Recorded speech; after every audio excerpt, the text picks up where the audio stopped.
Now, on paper, this sounds like an absolutely incredible Catherine Bigelow vehicle. This sounds perfectly suited for her sensibilities and her skill set. And like I mentioned before, this movie has a star-studded cast, which includes the like of Rebecca Ferguson, Idris Elba, Jason Clarke, Anthony Ramos. The list goes on and on. So yeah, naturally, I was excited for this one, which is why it pains me to say that this is one of the bigger disappointments of 2025, and I'm so bummed.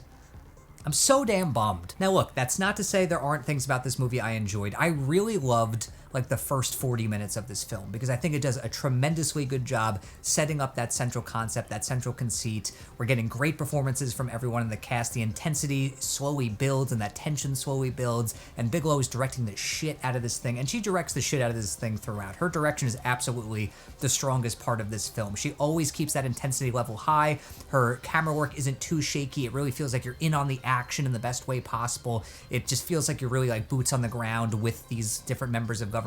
It's great. Like that first 40 minutes, just perfection. I just wish that the rest of the film was as good as that first 40 minutes. I think a big reason why I was disappointed was that I didn't realize that this movie was going to be a case of like pause and repeat. And what I mean by that is that we see this really intense series of events. We see all these insane conversations happen within these different levels of government, but we're seeing the same conversations again and again and again, just from different points of view. But see, the problem is look, I don't have a problem with that whole pause and repeat, different vantage point kind of concept. It can be fun in the right hands.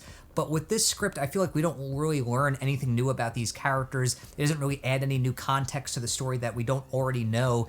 And it just feels like a gimmick, ultimately. Because I honestly feel like if this movie centered in real time, say it was like a 90-minute, 2-hour film just about the United States trying to figure out who launched this missile, how to respond, and just focused on that instead of trying to give us different vantage points of the same conversations, I think it would have been a lot more effective and a lot more engaging. Like I said, extend that first 40 minutes and you've got yourself an incredibly tense and effective movie.